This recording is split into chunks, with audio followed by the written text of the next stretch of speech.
धन्यवाद मैडम। प्रश्न number 61। 61, yes minister.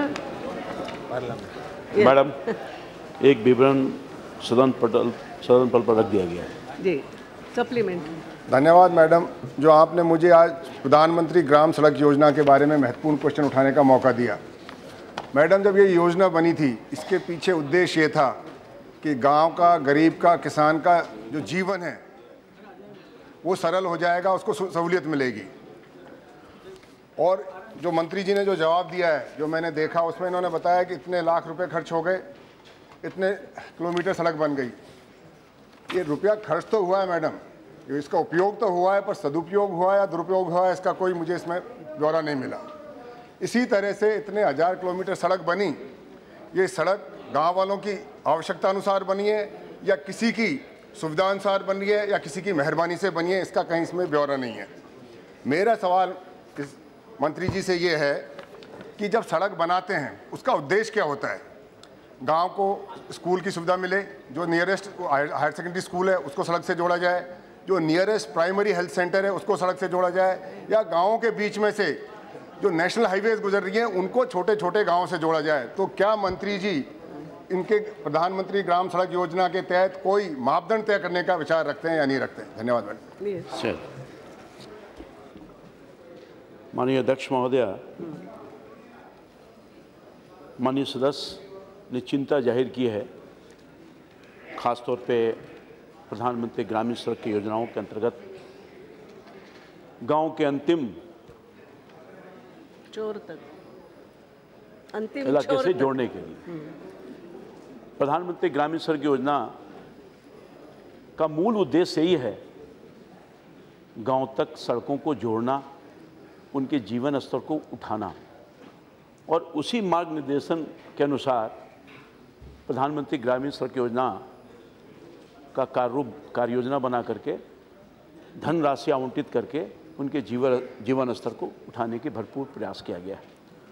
मैंने विस्तार से अब तक जो प्रधानमंत्री ग्रामीण सड़क योजना के अंतर्गत कार्यक्रम चलाए गए हैं, विस्तार से मैंने अपने उत्तर में दे रखा है, मैं उसको दोहराना नहीं चाहता।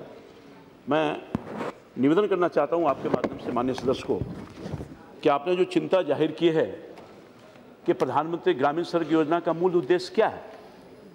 प्रधानमंत्री ग्रामीण सड़क योजना का मूल उद्देश्य है, जिसकी चर्चा मैंने की, आपने कहा है कि गांव के स्तर से सड़कों को जोड़ने के अलावे भी जो गांव में पंचायत भवन हैं, गांव में सामुदायिक भवन हैं, गांव के अंदर हेल्थ सेंटर हैं, गांव के अंदर शमशान हैं, आदि आदि, हेल्थ सेंटर के अलावा स्कूल भवन हैं, इन सबको भी जोड़ने की चिंता आपने जाहिर की है।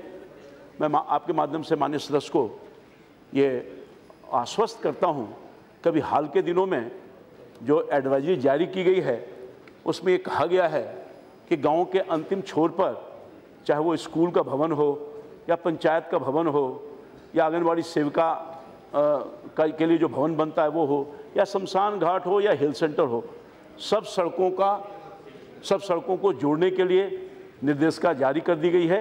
अब मैं आश्वस्त करना चाहता हूं माननीय सदस्य को कि अगर आपको लगता है कि कोई विशेष परियोजना आपके क्षेत्र में है तो उसको आप दें, मैं उसको जुड़वाने का प्रयास करूंगा। Second supplement. धन्यवाद मैडम। मैडम, मेरा ये सेकंड सप्लीमेंट्री है। मैं राजस्थान से आता हूँ। राजस्थान की आबादी और प्रदेशों के मुकाबले में कम है, घनत्व कम है वहाँ। अब मैडम, जो इसमें जो मापदंड तय किए हैं कि 2001 की जनगणना में जिन गाँवों की संख्या 500 से ज़्यादा है, अभी तो 2011 का भी जनगणना आ गई, वो भी रिपोर्ट आ गई। अब राजस्थान की आबादी जैसे हम लोग हैं, हमारी आबादी तो बढ़ने में टाइम लगेगा। या तो कोई प्रीमियम है जो ज़्यादा आबादी बढ़ाते हैं, उनके जल्दी बनेगी सड़क, कुछ ऐसी, क्योंकि हमारे राजस्थान में मैडम गाँव का सिस्टम नहीं है, ढाणियों का सिस्टम है, हर आदमी अपने खेत में रहता है, बड़े गाँव नहीं है। तो मैं मंत्री महोदय से रिक्वेस्ट करूंगा कि कृपया राजस्थान के लिए कुछ रिलैक्सेशन दें ताकि हमें भी इस विकास का लाभ मिल सके। धन्यवाद।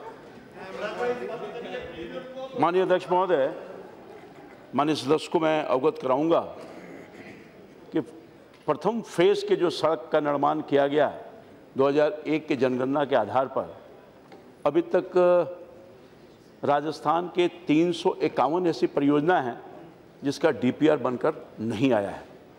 निश्चित तौर पर जहां आपने चिंता जाहिर की है आपकी आबादी बढ़ रही है, समस्या भी बढ़ रही है निश्चित तौर पे, मैं इस बात से बिल्कुल सहमत हूँ। मैं समझता हूँ कि माननीय सदस्य ने जो चिंता की है, जो गाइडलाइन है, उस गाइडलाइन के अनुसार सड़कों का निर्माण तो हो रहा है। राजस्थान में काफ़ी राशि भी गई है और काफ़ी सड़कों का भी निर्माण हुआ है। मैं ये बताना चाहूँगा कि राजस्थान के देश के पैमाने पर कुछ एक गाइडलाइन है, उसमें राजस्थान भी आ रहा है।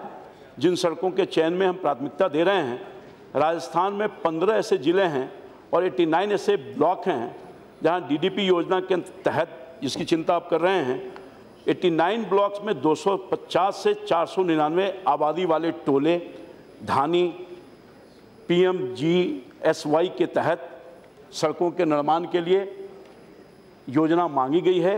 उसके लिए DPR बनाया जा रहा है।